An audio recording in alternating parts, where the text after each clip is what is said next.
नमस्कार मित्रांनो, अनुराधा या कथेमध्ये तुमचे मनपूर्वक स्वागत आहे. अनुराधा सुगंधाला भांडत असते हे आपण मागील भागात ऐकले आहे. आता पुढे ती भांडताना बघून आदित्य तिच्या प्रेमात पडतो. अजूनच मॅनेजर ऑफिसमध्ये येत असतो.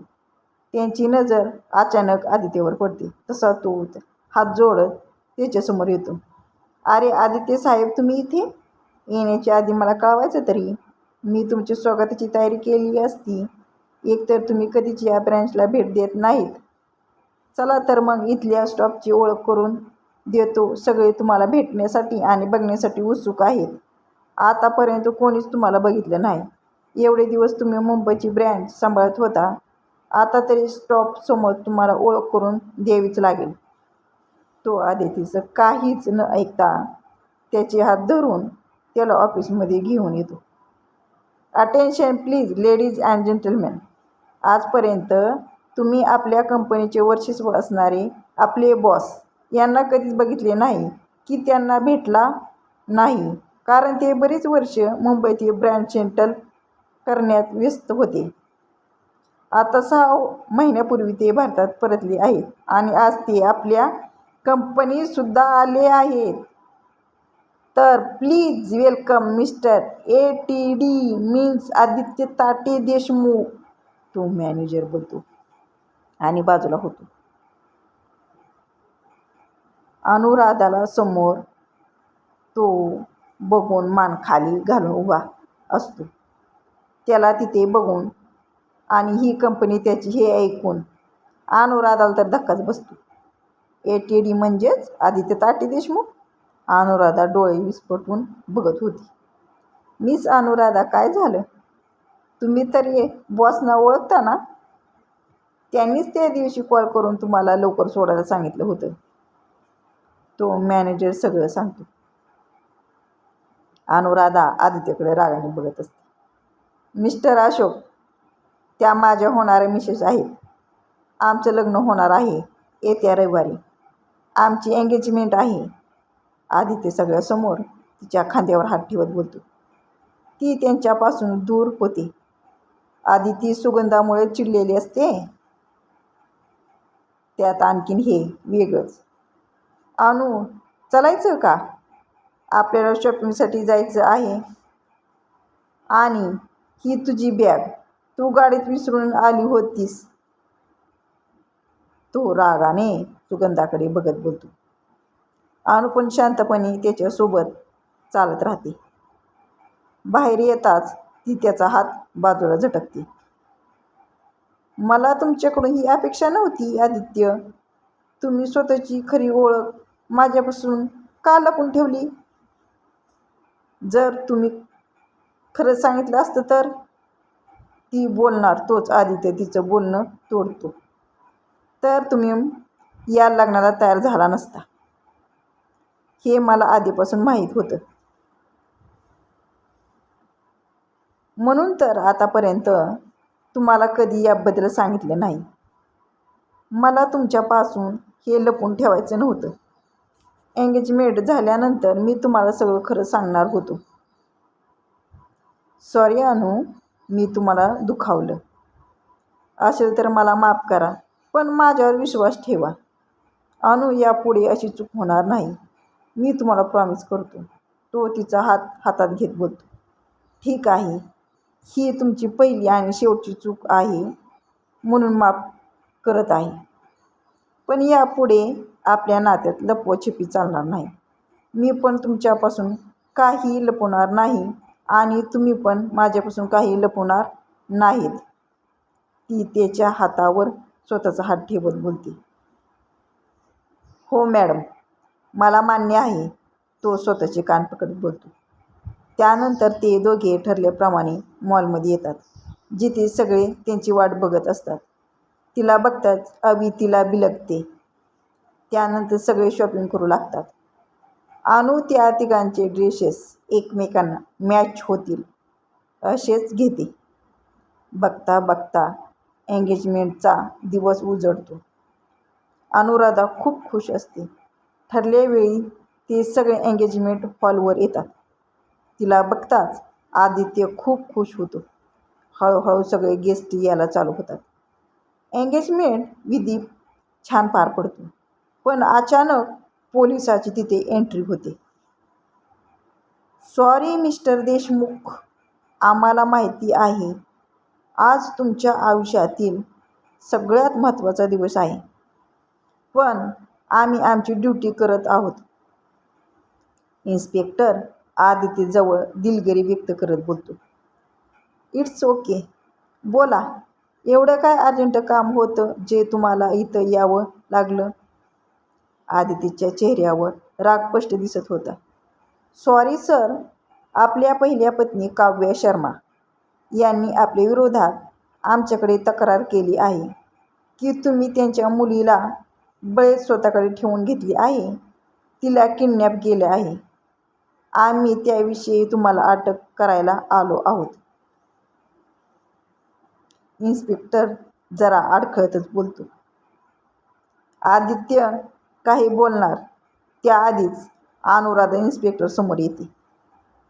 एक मिनिट इन्स्पेक्टर, तुमच्याकडे काय पुरावा आहे की आदित्यने अवंतिकाला किडनॅप केलं आहे? आणि जर तो असेल तर आधी तो पुरावा दाखवा, मग आदित्य यांना हात लावा.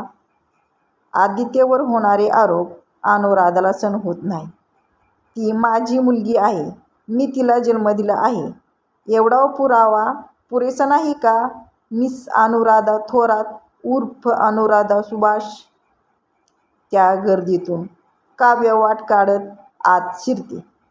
तिला बघताच आवी अनुराधाच्या कमरेला मिठी मारत तिच्या पोटाशी स्वतःचा चेहरा झाकून घेते. आवी, मी तुझी मम्मा आहे बाळा. हे लोक चांगले नाहीत राणी. ही तुझी कोणी नाही, ही तुझी स्टेम मॉम आहे. मी तुझी खरी मम्मा आहे. काव्य तिला हात लावायला पुढे येणार तोच अनुराधा तिचा हात धरून तिला दूर करते. खबरदार, माझ्या मुलीला हात लावण्याचा किंवा तिच्या मनात आदित्य किंवा माझ्याबद्दल वाईट गोष्टी भरवण्याचा प्रयत्न जरी केलास ना, तर उद्या कॅमेऱ्यात किंवा आरशात स्वतःला बघण्याच्या लायकीची पण राहणार नाहीस. जरी मी आवीला जन्म नाही दिला तरी आवी माझी मुलगी आहे आणि तू तिला माझ्यापासून आणि आदित्यपासून दूर करण्याचा विचार जर करत असशील तर तो चुकीचा आहे. तसा विचार जरी मनात आणलास किंवा तिच्या अवतीभोवती उडताना दिसलीस तर मी तुझा जीव घ्यायला पण मागे पुढे पाहणार नाही. तिच्याजवळ जाण्याच्या आधी तुला माझा सामना करावा लागेल. तिचा हात झटकून देत तिला मागे ढकलते. बघितलं इन्स्पेक्टर साहेब, चोरी ती चोरी आणि वरून ही मला तुमच्यासमोर धमकी देत आहे. बघता काय, अरेस्ट करा याला आणि माझ्या मुलीला माझ्या ताब्यात द्या. काव्य चिडून बोलते. एक मिनिट इन्स्पेक्टर, तुम्ही आदित्यला अटक करू शकत नाही. आदित्यचा वकील असलेला मित्र समोर येतो. त्याच्या हातात फाईल असते. तो ती इन्स्पेक्टरच्या हातात देतो. हे काव्य आणि आदित्यचे डिवोर्स पेपर्स आणि त्यांच्यात झालेला करार. जर आदित्यने तिला 1 करोड रुपये दिले तर ती आईला जन्म देऊन त्यांच्या स्वाधीन करणार होती. कारण काय, तिला ते मूल नको म्हणून ही अबॉर्शन करायला निघाली होती. आदित्यने तिची प्रत्येक अट मान्य केली आणि ती पूर्ण पण केली. या बघा, काव्य आणि आदित्यच्या सह्या पण झाल्या आहेत. कायद्यानुसार काव्याचा अवंतिकावर काही पण अधिकार नाही. ती फक्त आणि फक्त आदित्य आणि अनुराधा वहिनीची मुलगी आहे. त्यामुळे तुम्ही त्यांना वॉर्निंग द्या. यापुढे त्यांनी आवीला भेटण्याचा किंवा तिला परत मागण्याचा हट्ट करू नये, नाहीतर मला त्यांच्यावर केस करावी लागेल. जर यांनी आदित्य किंवा अनुराधा वहिनींना बदनाम करण्याचा प्रयत्न जरी केला तरी मी त्यांच्यावर मानहानीची केस दाखल करेन. ओंकार काव्याकडे रागाने बघत बोलतो. इन्स्पेक्टर सगळी फाईल चेक करतो. मॅडम, तुम्ही मिस्टर देशमुख यांच्याविरुद्ध खोटी तक्रार दाखल केली आणि त्यांना बदनाम करण्याचा प्रयत्न केला. यासाठी मी तुम्हाला अटक करत आहे. यापुढे असं काही करण्याच्या आधी 100 वेळा विचार करा. मिस्टर आदित्य देशमुख शहरातील प्रतिष्ठित व्यक्ती आहेत. Sorry mister and Mrs Deshmukh. तो इन्स्पेक्टर आदित्यची माफी मागत बोलतो आणि एका लेडी इन्स्पेक्टरला काव्याला अटक करायला सांगतो. मी तुला आणि या तुझ्या होणाऱ्या बायकोला एवढ्या सहजपणे सोडणार नाही आदित्य देशमुख. मी शांत बसणाऱ्यातली नाही. मी माझ्या मुलीला परत मिळवूनच राहीन. काव्य आदित्यकडे बघत बोलते. 1 मिनिट. इन्स्पेक्टर अनुराधा अवीला स्वतःपासून दूर करण्याचा प्रयत्न करत असते.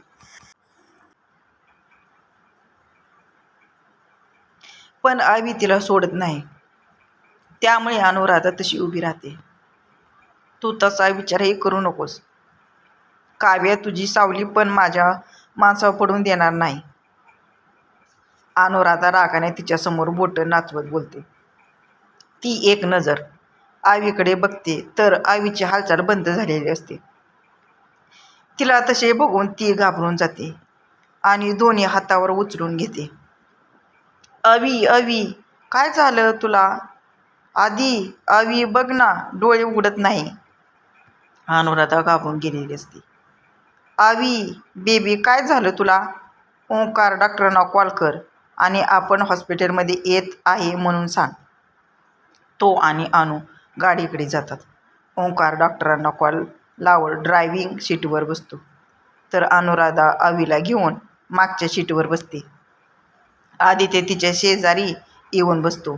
ओंकार गाडी हॉस्पिटलकडे घेतो. जर माझ्या अवीला काय झालं ना आदित्य, मी तिचा जीव घेईन. अनुराधा डोळे पुसत बोलते. काही वेळा ते हॉस्पिटलमध्ये येतात. डॉक्टर आणि काही वॉर्ड बॉय स्ट्रेचर घेऊन बाहेरच उभी असतात. आदित्य तिला स्ट्रेचरवर ठेवतो आणि स्ट्रेचर सोबत चालू लागतात. अनुराधाचे तर रडून रडून हाल झालेले असतात. आईला चेक करण्यासाठी रूममध्ये घेतात. या कथेचा पुढील भाग पुढच्या व्हिडिओमध्ये ऐकण्यासाठी आपल्या चॅनलला सबस्क्राईब करून ठेवा.